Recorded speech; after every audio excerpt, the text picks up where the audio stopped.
Hello everyone, welcome और welcome back to my channel.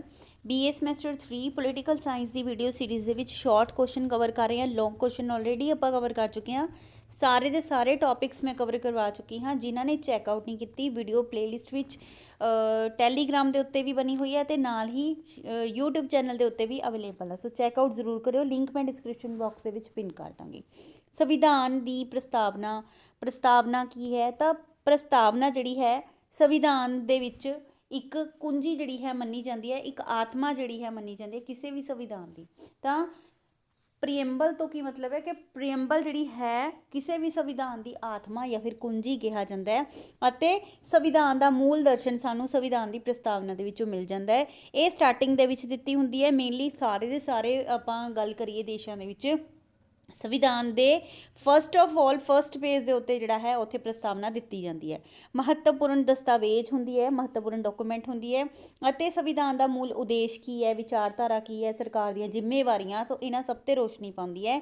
ਕੋਈ ਵੀ ਅਗਰ ਸੰਵਿਧਾਨ ਦੀ ਧਾਰਾ ਅਸਪਸ਼ਟ ਹੋਵੇ, ਅਦਾਲਤਾਂ ਇਸ ਦੀ ਵਿਆਖਿਆ ਕਰਦੇ ਸਮੇਂ ਪ੍ਰਸਤਾਵਨਾ ਤੋਂ ਸਹਾਇਤਾ ਲੈ ਸਕਦੀਆਂ ਨੇ ਅਤੇ ਕਿਉਂਕਿ ਪ੍ਰਸਤਾਵਨਾ ਨੂੰ ਧਿਆਨ ਵਿੱਚ ਰੱਖ ਕੇ ਹੀ ਸੰਵਿਧਾਨ ਦੀ ਸਰਵਉੱਤਮ ਵਿਆਖਿਆ ਹੋ ਸਕਦੀ ਹੈ। ਤਾਂ ਪ੍ਰਸਤਾਵਨਾ ਦੇਖ ਕੇ ਸਾਨੂੰ ਪਤਾ ਲੱਗਦਾ ਹੈ ਕਿ ਸੰਵਿਧਾਨ ਜਿਨ੍ਹਾਂ ਨੇ ਰਚਿਆ ਉਹਦੇ ਨਿਰਮਾਤਾ ਨੇ ਜਿਹੜੇ ਉਹਨਾਂ ਨੇ ਕਿਸ ਚੀਜ਼ ਨੂੰ ਮੱਦੇਨਜ਼ਰ ਰੱਖ ਕੇ ਜਿਹੜਾ ਸੀ ਸੰਵਿਧਾਨ ਸਿਰਜਿਆ ਸੀ।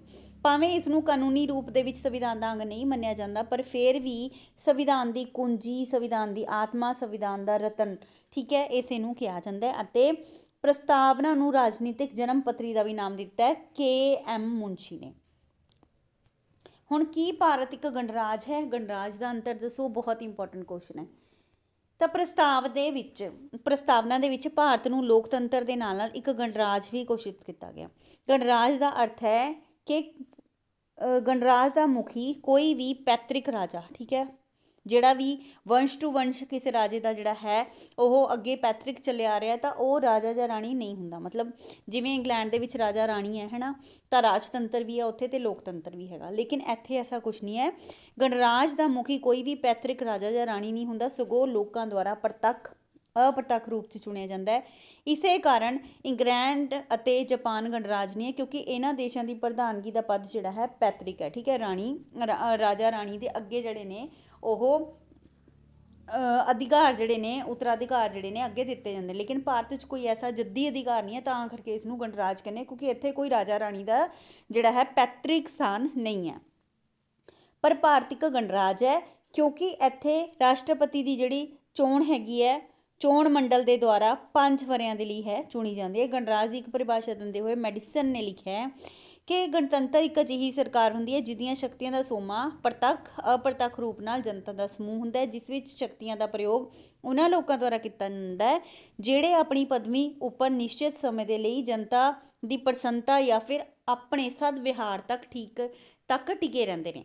ਮੈਡੀਸਨ ਦੁਆਰਾ ਪਰਿਭਾਸ਼ਾ ਜਿਹੜੀ ਦਿੱਤੀ ਗਈ ਹੈ ਉਹ ਭਾਰਤ ਦੇ ਉੱਤੇ ਪੂਰਨ ਰੂਪ 'ਚ ਲਾਗੂ ਹੁੰਦੀ ਹੈ। ਤਾਂ ਗਣਰਾਜ ਦਾ ਕੀ ਮਤਲਬ ਹੈ? ਜਦੋਂ ਕਿਸੇ ਵੀ ਰਾਜਾ ਜਾਂ ਰਾਣੀ ਦਾ ਪੈਤਰਿਕ ਰੂਪ ਦੇ ਵਿੱਚ ਕੋਈ ਉੱਤਰਾਧਿਕਾਰੀ ਗੱਦੀ ਦੇ ਉੱਤੇ ਮੁਖੀ ਦੇ ਰੂਪ ਦੇ ਵਿੱਚ ਨਾ ਬੈਠੇ, ਸਗੋਂ ਇਸ ਦਾ ਜਨਤਾ ਜਿਹੜੀ ਹੈ ਅਪ੍ਰਤੱਖ ਰੂਪ ਦੇ ਨਾਲ ਆਪਣੇ ਪ੍ਰਤੀਨਿਧੀ ਚੁਣ ਕੇ ਜਿਹੜੀ ਹੈਗੀ ਹੈ ਮੁਖੀ ਚੁਣੇ, ਤਾਂ ਉਸ ਨੂੰ ਆਪਾਂ ਕੀ ਕਹਿੰਦੇ ਹਾਂ? ਗਣਰਾਜ। ਤਾਂ ਭਾਰਤ ਇੱਕ ਗਣਰਾਜ ਹੈ, ਨਾ ਕਿ ਕਿਸੇ ਰਾਜ ਦਾ ਤੰਤਰ ਹੈ। ਰਾਜਤੰਤਰ ਨਹੀਂ ਹੈਗਾ ਇੱਥੇ ਕੀ ਹੈਗਾ? ਗਣਰਾਜ। ਭਾਰਤ ਸੰਵਿਧਾਨ ਦੀ ਪ੍ਰਸਤਾਵਨਾ ਦੀ ਮਹੱਤਤਾ, ਤਾਂ ਇਹਦਾ ਮਹੱਤਵ ਕੀ ਹੈ? ਸਭ ਤੋਂ ਪਹਿਲਾਂ ਤਾਂ ਇੱਕ ਮਹੱਤਵਪੂਰਨ ਦਸਤਾਵੇਜ਼ ਹੈ। ਸੰਵਿਧਾਨ ਦੇ ਮੂਲ ਉਦੇਸ਼ਾਂ ਦੇ ਉੱਤੇ ਚਾਨਣਾ ਪਾਉਂਦਾ ਹੈ, ਸਰਕਾਰ ਦੀਆਂ ਵਿਚਾਰਧਾਰਾਵਾਂ ਦੇ ਉੱਤੇ ਚਾਨਣਾ ਪਾਉਂਦਾ ਹੈ, ਸਰਕਾਰ ਦੀਆਂ ਜ਼ਿੰਮੇਵਾਰੀਆਂ 'ਤੇ ਰੋਸ਼ਨੀ ਪਾਉਂਦਾ ਹੈ। ਅਤੇ ਸੰਵਿਧਾਨ ਦੀ ਪ੍ਰਸਤਾਵਨਾ ਜਦੋਂ ਅਸੀਂ ਦੇਖਦੇ ਹਾਂ ਤਾਂ ਸਾਨੂੰ ਪਤਾ ਲੱਗਦਾ ਹੈ ਕਿ ਸੰਵਿਧਾਨ ਨਿਰਮਾਤਾਵਾਂ ਦੀਆਂ ਭਾਵਨਾਵਾਂ ਕੀ ਸੀ ਅਤੇ ਇਹ ਇੱਕ ਸੰਵਿਧਾਨ ਦਾ ਜ਼ਰੂਰੀ ਅੰਗ ਹੁੰਦਾ ਹੈ।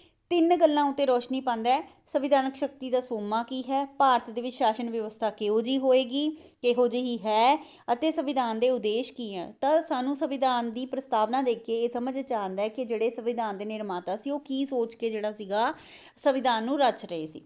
ਸੋ ਇੱਕ ਜਿਹੜਾ ਆਪਾਂ ਕਹਿੰਦੇ ਨਾ ਛੋਟਾ ਜਿਹਾ ਓਵਰਵਿਊ ਜਿਹਾ, ਉਹ ਆਪਾਂ ਨੂੰ ਜਿਹੜਾ ਹੈ ਪ੍ਰਸਤਾਵਨਾ ਨੂੰ ਦੇਖ ਕੇ ਪਤਾ ਲੱਗ ਜਾਂਦਾ ਕਿ ਸੰਵਿਧਾਨ ਪੂਰੀ ਬੁੱਕ ਦੇ ਅੰਦਰ ਜਿਹੜਾ ਹੈ ਇਹ ਕੀ ਹੋਏਗਾ, ਠੀਕ ਹੈ। ਤਾਂ ਭਾਰਤ ਦੀ ਸੰਵਿਧਾਨ ਦੀ ਪ੍ਰਸਤਾਵਨਾ ਦੇ 2 ਫੀਚਰ, 2 ਮਹੱਤਵਪੂਰਨ ਜਿਹੜੇ ਨੇ ਪੱਖ ਲਿਖੋ, ਵਿਸ਼ੇਸ਼ਤਾਵਾਂ ਲਿਖੋ। ਤਾਂ ਸਮਾਜਿਕ, ਆਰਥਿਕ, ਰਾਜਨੀਤਿਕ ਨਿਆਂ ਸੰਬੰਧੀ ਸ਼ਬਦਾਂ ਦਾ ਕੀ ਅਰਥ ਹੈ, ਸੋ ਇਹ ਸਾਰਾ ਕੁਝ ਕਵਰ ਕਰਾਂਗੇ। ਹੁਣ ਸੰਵਿਧਾਨ ਦਾ ਉਦੇਸ਼ ਹੈ ਕਿ ਭਾਰਤ ਦੇ ਸਾਰੇ ਨਾਗਰਿਕਾਂ ਨੂੰ ਨਿਆਂ ਮਿਲੇ, ਜੀਵਨ ਦੇ ਹਰ ਖੇਤਰ ਦੇ ਵਿੱਚ ਸਮਾਜਿਕ, ਧਾਰਮਿਕ, ਆਰਥਿਕ, ਰਾਜਨੀਤਿਕ ਕਿਸੇ ਵੀ ਖੇਤਰ ਦੇ ਵਿੱਚ ਨਾਗਰਿਕਾਂ ਦੇ ਨਾਲ ਅਨਿਆਂ ਨਾ ਹੋਵੇ। ਬਹੁਪੱਖੀ ਜਿਹੜਾ ਹੈ ਨਿਆਂ ਉਹਨਾਂ ਦੇ ਨਾਲ ਹੋਵੇ। ਨਾਗਰਿਕਾਂ ਦਾ ਵਿਕਾਸ ਜਿਹੜਾ ਹੈ ਜੀਵਨ ਦਾ ਪੂਰੀ ਤਰ੍ਹਾਂ ਹੋਵੇ ਅਤੇ ਲੋਕਤੰਤਰਾਤਮਕ ਢਾਂਚੇ ਦੇ ਨਾਲ ਹੀ ਹੋਵੇ। ਸਮਾਜਿਕ ਨਿਆਂ ਜਿਹੜਾ ਹੈ ਇਸ ਤੋਂ ਅਰਥ ਹੈ ਕਿਸੇ ਵੀ ਵਿਅਕਤੀ ਦੇ ਨਾਲ ਸਮਾਜਿਕ ਤੌਰ 'ਤੇ ਮਤਲਬ ਕਿ ਧਰਮ, ਜਾਤੀ, ਲਿੰਗ, ਰੰਗ, ਜਨਮ ਆਦਿ ਦੇ ਆਧਾਰ 'ਤੇ ਮਤਭੇਦ ਨਾ ਕੀਤਾ ਜਾਵੇ। ਤਾਂ ਸਮਾਜਿਕ ਨਿਆਂ ਜਿਹੜਾ ਹੈ, ਸਮਾਜਿਕ ਬਰਾਬਰੀ ਜਿਹੜੀ ਹੈ ਉਸ ਨੂੰ ਮਿਲੇ। ਸੰਵਿਧਾਨ ਦੇ 3 ਭਾਗ ਵਿੱਚ ਬਰਾਬਰੀ ਦਾ ਅਧਿਕਾਰ ਦਿੱਤਾ ਗਿਆ ਸਮਾਜਿਕ ਨਿਆਂ ਦੀ ਪ੍ਰਾਪਤੀ ਦੇ ਲਈ।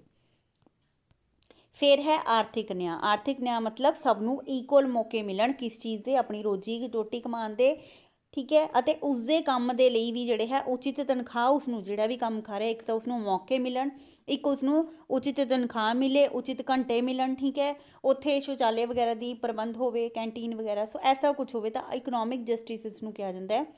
ਤਾਂ ਉਤਪਾਦਨ ਦੇ ਸਾਧਨ ਕੁਝ ਕੁ ਵਿਅਕਤੀਆਂ ਦੇ ਹੱਥ 'ਚ ਨਹੀਂ ਹੋਣੇ ਚਾਹੀਦੇ, ਸਾਰਿਆਂ ਨੂੰ ਇਸ ਦੇ ਉੱਤੇ ਜਿਹੜੇ ਨੇ ਮੌਕੇ ਮਿਲਣੇ ਚਾਹੀਦੇ ਨੇ।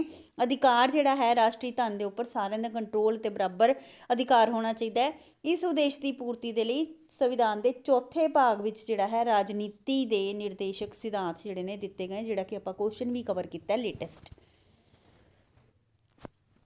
ਫਿਰ ਹੈ ਰਾਜਨੀਤਿਕ ਨਿਆਂ। ਰਾਜਨੀਤਿਕ ਨਿਆਂ ਦਾ ਅਰਥ ਹੈ ਕਿ ਸਾਰੇ ਵਿਅਕਤੀਆਂ ਨੂੰ ਧਰਮ, ਜਾਤ, ਰੰਗ, ਲਿੰਗ ਅਤੇ ਇਸ ਦੇ ਆਧਾਰ ਦੇ ਉੱਤੇ ਭੇਦਭਾਵ ਤੋਂ ਬਗੈਰ ਬਰਾਬਰ ਰਾਜਨੀਤਿਕ ਅਧਿਕਾਰ ਦਿੱਤੇ ਜਾਣ, ਸਭ ਨੂੰ ਬਰਾਬਰ ਮੌਲਿਕ ਅਧਿਕਾਰ ਦਿੱਤੇ ਜਾਣ ਅਤੇ ਵੋਟ ਪਾਉਣ ਦਾ ਅਧਿਕਾਰ ਜਿਹੜਾ ਹੈ, ਮਤ ਯਾਨੀ ਕਿ ਵੋਟ ਦੇਣ ਦਾ ਅਧਿਕਾਰ ਜਿਹੜਾ ਹੈ ਦਿੱਤਾ ਜਾਵੇ, ਚੋਣ ਲੜਨ ਦਾ ਅਧਿਕਾਰ ਦਿੱਤਾ ਜਾਵੇ। ਸੋ ਇਹ ਸਾਰੀਆਂ ਚੀਜ਼ਾਂ ਨੇ ਰਾਜਨੀਤਿਕ ਨਿਆਂ 'ਚ ਆਉਂਦੀਆਂ ਨੇ ਅਤੇ ਸੰਪਰਦਾਇਕ ਚੋਣ ਪ੍ਰਣਾਲੀ ਨੂੰ ਖਤਮ ਕਰ ਦਿੱਤਾ ਗਿਆ, ਠੀਕ ਹੈ।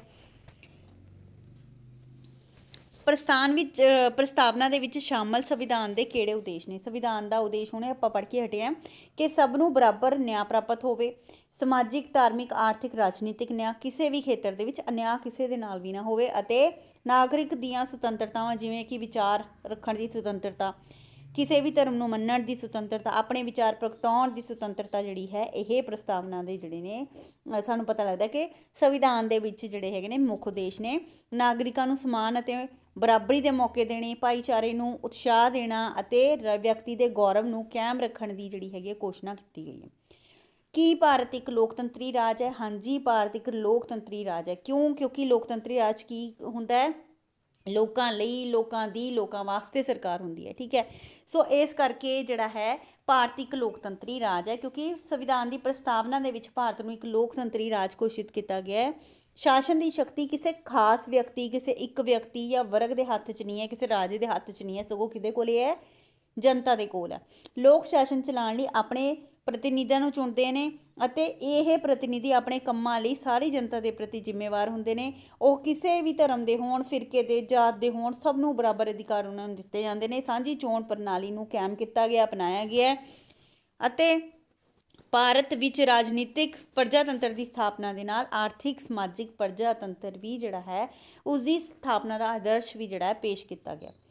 ਹੁਣ ਭਾਰਤ ਦੇ ਸੰਵਿਧਾਨ ਵਿੱਚ 42ਵੀਂ ਤਬਦੀਲੀ ਦੁਆਰਾ ਸ਼ਾਮਿਲ ਕੀਤੇ ਗਏ ਸ਼ਬਦ, ਤਾਂ 42nd ਅਮੈਂਡਮੈਂਟ ਹੋਈ ਸੀ, ਤਾਂ ਇਹਦੇ ਦੁਆਰਾ ਕਿੰਨੇ ਜਿਹੜੇ ਨੇ ਅਧਿਕਾਰ ਜਿਹੜੇ ਨੇ ਸ਼ਾਮਿਲ ਕੀਤੇ ਗਏ ਨੇ, ਕੀ ਜਿਹੜੇ ਵਰਡਸ ਨੇ ਉਹ ਸ਼ਾਮਿਲ ਕੀਤੇ ਗਏ ਨੇ, ਅਧਿਕਾਰ ਨਹੀਂ ਵਰਡਸ, ਠੀਕ ਹੈ।